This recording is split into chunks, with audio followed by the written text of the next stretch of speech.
Bom dia, quinta-feira, dia 7 de julho de 2022. E convidamos a todos a se inscreverem nos canais do A Caminho da Luz do Djalma. É muito fácil, é só digitar lá na lupinha do YouTube as siglas. Por exemplo, A Caminho da Luz, CEACL. Confirma, vai abrir o canal, clica lá em inscrição, clica no sininho, pronto, está feito e nos ajuda a melhor divulgar a doutrina espírita. Convidamos para as nossas lives interativas toda sexta às 19h50. E mais uma vez refletindo com o Livro dos Espíritos, capítulo 9 da intervenção dos espíritos no mundo corporal, prosseguindo com o item anjos guardiões, espíritos protetores, familiares ou simpáticos.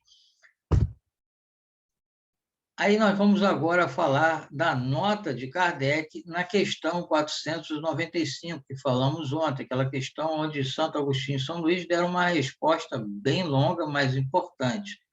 Então, Kardec, acrescentando à pergunta 495, quando fala dos anjos guardiões, ele diz: nada tem de surpreendente a doutrina dos anjos guardiões, a velarem pelos seus protegidos, malgrado a distância que medeia entre os mundos.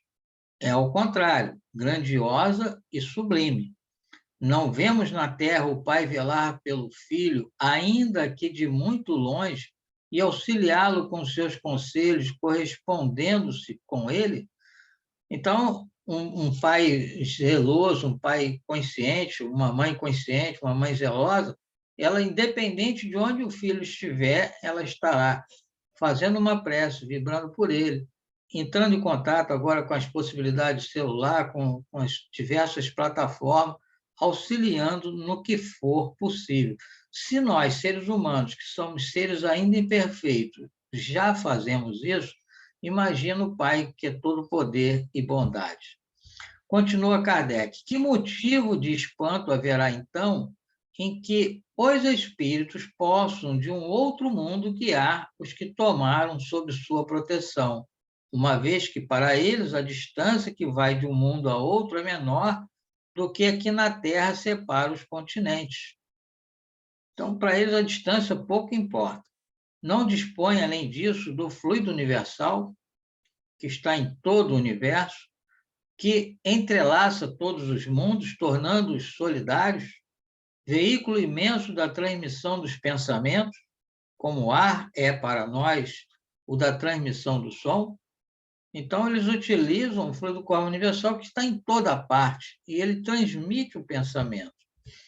Pergunta 496. O espírito que abandona o seu protegido, que deixa de lhe fazer bem, pode fazer-lhe mal? Os bons espíritos nunca, nunca, aí a palavra cabe, fazem mal. Deixam que o façam aqueles que lhes tomam o lugar. Costumais, então, lançar à conta da sorte as desgraças que vos acabrunham, quando só as sofreis por culpa vossa. Você não quis ouvir as orientações, não quis ouvir as recomendações, resolveu seguir a sugestão dos espíritos inferiores, assume a responsabilidade. O espírito superior respeita o nosso livre-arbítrio. Pergunta 497. Pode um espírito protetor deixar o seu protegido à mercê de outro espírito que lhe queira fazer mal? Os maus espíritos se unem para neutralizar a ação dos bons. Mas, se o quiser, o protegido dará toda a força ao seu protetor.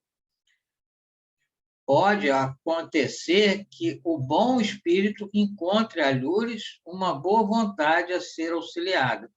Aplica-se, então, a isso, enquanto aguarda o momento de voltar ao seu protegido. Então, o espírito protetor, ele é sempre muito mais capaz do que qualquer espírito inferior que esteja te influenciando ou te prejudicando. A questão é que ele respeita o nosso livre-arbítrio. Então, ele vai esperar você pedir a ajuda dele, decidir. Jesus sempre diz: bate e a porta vos abrirá. Pedir e obtereis. Então, é necessário ter a nossa vontade.